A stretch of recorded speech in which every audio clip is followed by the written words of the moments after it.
Good afternoon, everyone. Welcome to Midday Magazine for this October 18th, 2023. I have your host, James J. Maloff here. At 3:30, we're going to welcome in our friend Ben from the Community Engagement Director with United Way of Southwood and Adams Counties. Looking forward to talking with him. Right now, in studio, we have with us our good friend, Wisconsin Rapids Mayor Shane Blaser. Good afternoon, Shane. Good afternoon, James. We also have our friends from Wisconsin Rapids Community Media. We say hello and good afternoon to them.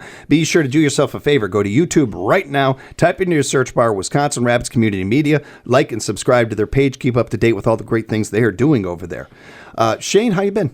I've been good. I've been well. How about you? Doing all right. Having to pull an audible this morning. I had all my notes. I had like 20 things to talk to you about, and we got to throw it all aside because we got to start off with a press release that you brought to the community today. You mind telling us what's in that? So it's my announcement that I will not be seeking a third term in April of 2024. I do not accept. I'm sorry. I heard that a few times. Yeah, okay. All right, so we got a petition then going. All right, you cannot take in all seriousness, this is a bit of breaking. This is breaking news, but if I'm being honest with you, sir, it's not shocking. I think that most of us that have gotten to know you, and I've been fortunate enough to get to know you a bit over the last couple of years, I've become friends, and I don't look at you as a career politician. I think we even touched on that when you first got into office. Absolutely. What made the decision right now good for right now? You know, I think the big turning point, I was sitting in the last council meeting and my wife's texting me updates of my son running cross country down in Winneconne, and I'm sitting here thinking, you know, I hate to be on my phone, but I'm like trying to keep up to date what's going on. And I started thinking, I don't need to be here. I'm like, my son's 15, I have a daughter who's 20, and I know I've missed a lot of her things. And I kind of went into this not looking for a career, and it wasn't going to be a long-term endeavor. And, you know, I really thought about maybe one more, and ultimately I decided that this might be a good time. I wish there was a great candidate waiting in the weeds, and so I'm hoping that a couple good candidates would come forward that we can kind of have a choice. When I first ran against the incumbent, we had another candidate there, so we had a primary, and you know, and he and I have turned out to become friends, and he's a great guy, and so I hope the community has that opportunity to find a good candidate, and I'm looking for somebody to support, and hopefully somebody will come forward. The spring election is when we would be, the next mayoral voting would be. Correct. Voting for a new mayor. Yep, and if in February, if there's more than two candidates, they would have a primary. Okay. So you give people time to find candidates, to create candidates, or for candidates to arise. So I could see some of the timing of that fitting. I imagine, too, just knowing you a bit, you probably didn't want to take away from anything else that was going on in town, too. Is that the case? Yeah, you know, just telling Taylor here is that the last Wednesday was the dog park ribbon cutting, and I kind of knew already then, but I was like, to me, that was a very important event, and I didn't want to, you know, cast a shadow on that event by making an announcement. So it was kind of planned making the announcement today, and I knew I'd be on the radio show with you, and it'd be a good time to talk about it and you know, have this conversation. We appreciate the breaking news. But in all reality too, I appreciate you. I appreciate what you've done for our community. You came into this position during a pandemic. You were asked to do this. You didn't decide to do this yourself. You were kind of I wouldn't say peer pressured, but it was a little close to that. It wasn't something that you were gun-ho about necessarily, but you took the job and you excelled at it. And you've gotten this community in the red. You've gotten this community better off financially and more stable financially, I would say, where our budget is more intact. A lot of the things that I think we needed after the previous regime. That's nothing against the previous regime. It's different. I'm not saying anything that isn't known by the community here at large. What I think is interesting is that next stage. For one, what you said there, that we don't have necessarily a prime candidate just sitting there in the wing. That part is interesting to me. But the part that I'm more focused on, if you don't mind, and we'll have plenty of time to talk about candidates and whoever the next mayor is and that. Yep. I appreciate you being as honest with us as you've always been, the transparency. And part of that is really key with this subject. The sacrifice that our public officials make, we don't talk about very often. It's usually something that we just take. Well, that's the job. They know the job they sign up for. And I think that there's some adulting that needs to go on when it comes to that. And yes, we all have to put our big boy pants on and know what we're doing. But at the same time, I don't think unless you've done the job, you can really know what that's like. We are hearing a similar story from Craig Counsell right now. That while a lot of people have him going to the Mets or going to this other team or whatever, out of Craig's camp, what we're hearing is he misses seeing his kids. Right. He misses seeing his kids in high school and everything. So even on a level like that, with all that money at stake and all those other things, that's the biggest thing on his mind right now. I could see where that would be something for you and other public officials.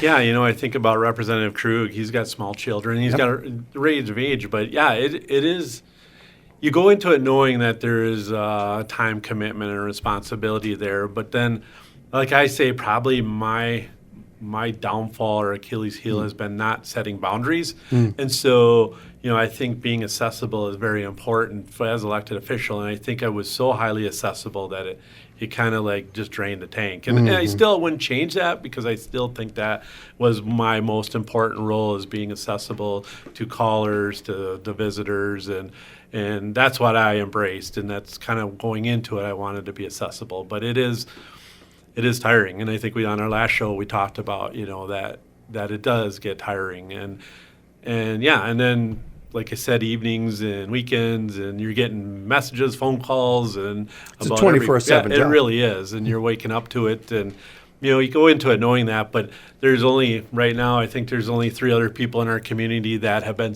that are alive that have sat in that chair and understand that. And I always say no matter what our politics are, we still connected because of sitting in that chair and kind of understanding. But it's also, each mayor gets to make it their own too. I didn't travel much, and I didn't embrace some of those things that other previous mayors and mayors do, because I wanted to be in the community. I wanted to be accessible. I wanted to be here. I didn't think I went to Madison to testify on the mill bill before at a hearing, but I still think it's important that I be here and not in. I'm not going to be able to go to Washington, D.C. Yeah, I can go and advocate for Wisconsin Rapids, but as a mayor in Washington, D.C., I'm just a minnow in a big pond with mayors of large cities, and I didn't think that would be. We can solve our own problems here. We got enough smart people in Rapids. We can solve our problems here. I don't need to go to some big community and say, hey, they're doing this here and it works. Well, we're Wisconsin Rapids, and we need to solve our problems based on our Midwest values and how we like to do things around here. And I just never embraced that. And the next mayor might. I don't know. That's up to them. When it comes to that next mayor, I think things get really interesting going forward, not just with that next spring election, but elections in general going forward. We're seeing more and more people pull away from doing public service. And it's getting harder and harder to get people to be on boards of communities, organizations, nonprofits. It's tough to get people in positions into mayoral positions like this. The candidates that we get aren't always the greatest. So having a candidate like yourself in these last 2 elections, and the people you ran against, was noteworthy for this area. It hopefully brings out that in others, them seeing you do this, and somebody who was not a career politician, and not somebody who went into this for fame or 15 seconds of notoriety or anything like that. You went into it because you care about this area, you care about this community. I hope we can. That's a theme. I hope that's something that continues. Yeah, and it's unfortunate because some of that static noise out there really. I've got thick skin. I've seen and done things, and it's okay. But it's like after a while, it starts.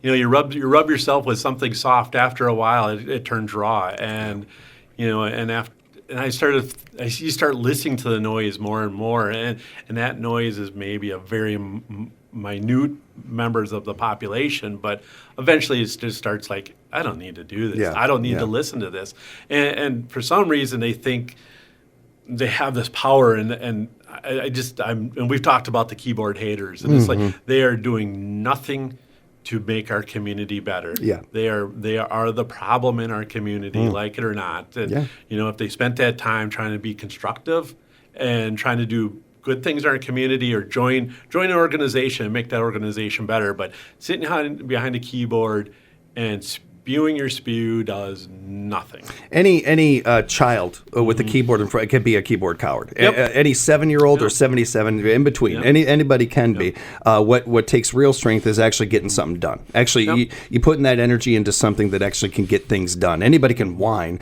Not everybody can actually get some work done. And that's hopefully what we see with the next election, with the next mayor that we get and everything. It's important, too, going forward, I think, as a society, how we treat politicians. We're never going to be treating politicians with kid gloves, and I don't expect us to. That's not the job. But I do think we have to get better, and this is on all sides of the aisle, Democrat to Democrat, Democrat to Republican, Republican to Republican, Republican to Democrat, independents, all of the above, gray, black, cat, dog, I don't care. Right. We have got to get better at the way we treat each other.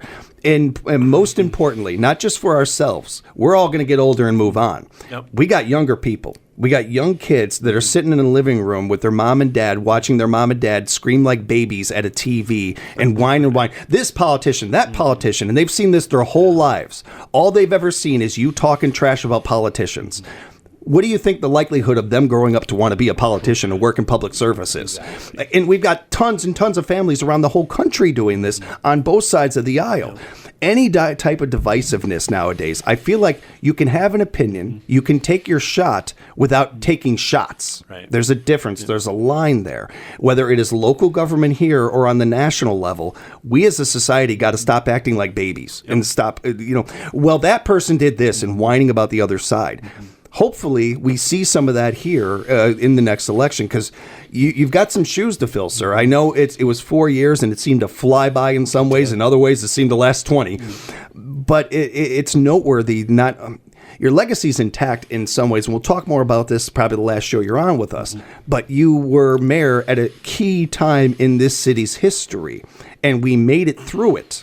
And we made it through it in big part, because of you and your staff. So I want to make sure to get that out there right away. And that's the thing, it's like, do you wait to get beat? Do you? And for me, it was like, it's just the right time. But I had that proclamation on free speech, and I think it is imperative that we question our leadership and ask and hold them accountable and ask them why. But yeah, there's definitely some.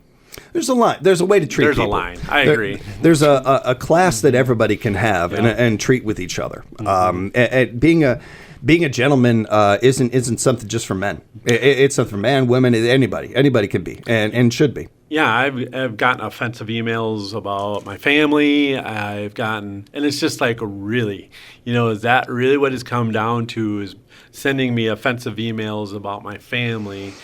Yeah. It's like, really, to me, it's like, fine. I've got a million other things I can go do, but then that's the least thing in my world right now. It's like you said, we've done a lot of things in this community, and I think we're in a good position. And I think it's time now for somebody with some other creative juices, and I need to refocus and rebalance my life and my health, and kind of let somebody else take over. And the right person get in there, I'm always available to them, and so if any questions, and I've relied on some previous mayors too, specifically, that I've asked questions of, and what have they experienced, or what their thoughts are, and I feel myself lucky to be in that category of, people that have sat in a chair and kind of understand. If somebody out there is listening and thinking about running, would you encourage them? Would you be okay with them reaching out to you? Oh, absolutely. I've had a couple of people already kind of reach out to me to say, "Hey, I see the body's not running." Even cold, man. Come on." So there have been people that have reached out. It's like, well, it's something I've not considered, but maybe, and so we'll see. Let's talk a little bit about the dog park. Absolutely. That's exciting news. We had the ceremony the other day. How did that go? I think it went really well. Taylor was there. He was taking a lot of video footage, and and I haven't seen, but if they've put it all together yet. But sure, click on our Facebook right now. Oh, is it? Okay, because I know from Taylor's done drone footage from when it was just a massive gnarly woods to this completed project. So I'm looking to sit down and see that.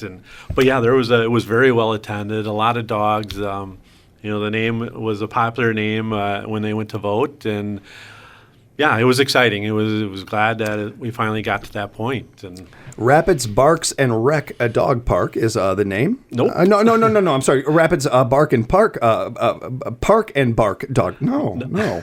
It's it was a Rapids Room to Zoom. Rapids Room to Zoom is where we went. With But that. I wanted to have some fun getting the last names in. I like those other names. I was going to say even people there were talking like, oh, that wasn't my favorite. Yeah. And even people on our Park and Rec Commission, they like the Parks and Bark, and there was. I was surprised it got 49% of the vote because I've heard so many about the other ones, and it's like they're all three good in my opinion. Yes, and the thing that I've overwhelmingly heard from the community is we have a dog park. Like that's all. That's the big thing. That's the name is the name. But if I'm in the area, I'll drive by to see how many cars are there. And I had a training at Midstate yesterday, and I drove by. I was like, "Oh, look at all the cars! This is perfect." And people were standing around talking and letting their dogs run, and I'm like, "This is what a dog park's for."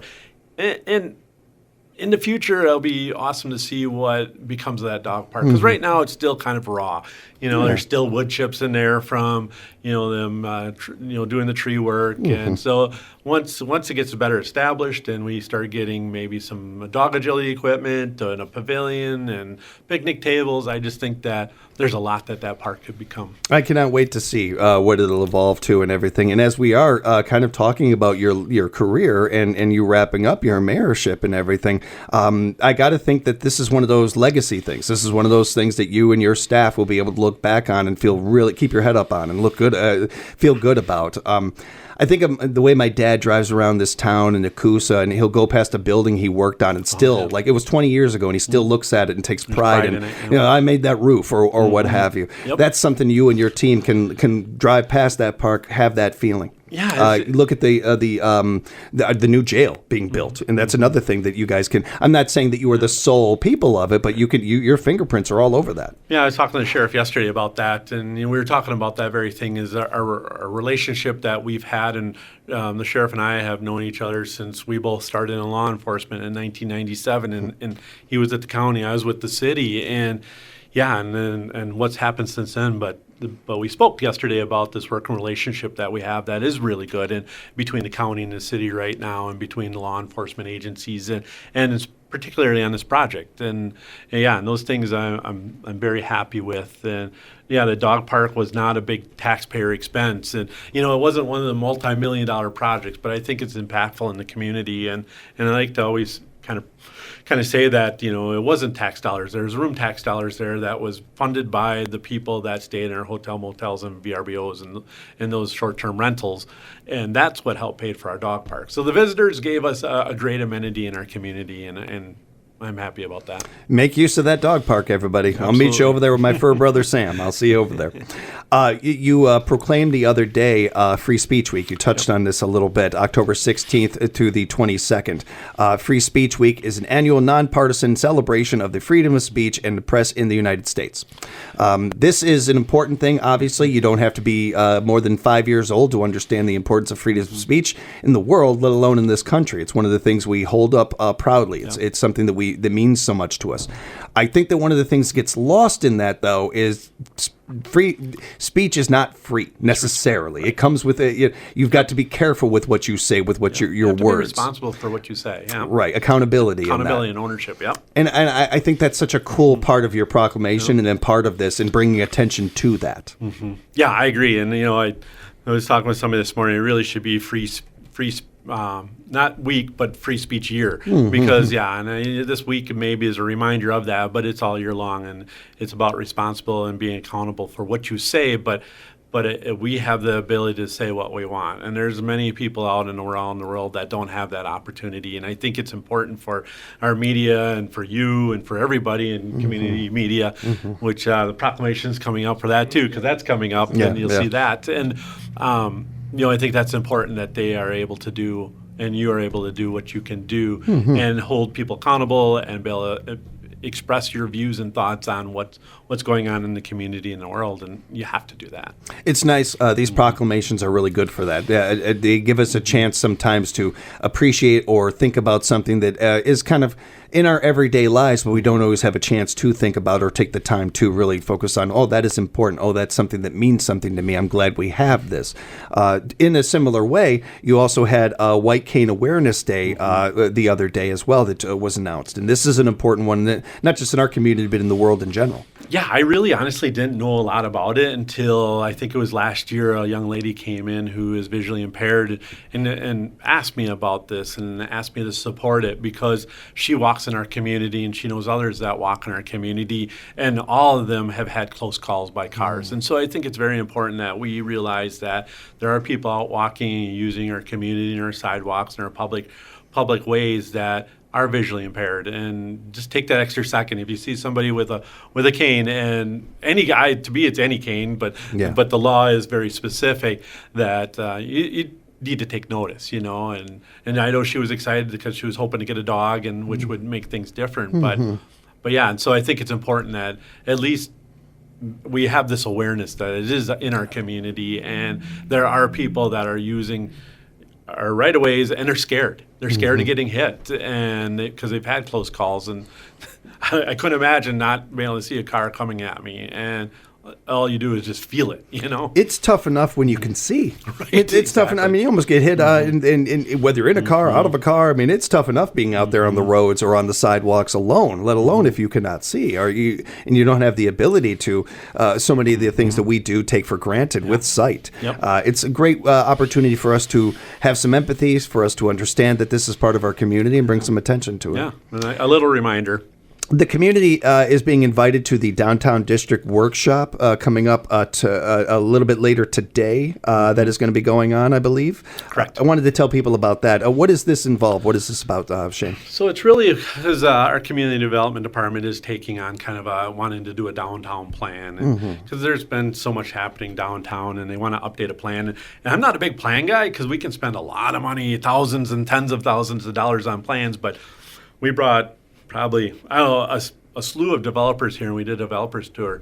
And over, I heard every one of these developers from around the state, so what's your most recent downtown plan? And I'm like, oh, okay, maybe there's value in a downtown plan, because if we want somebody coming to our community and doing development, and if they're looking for something, then maybe we should have it.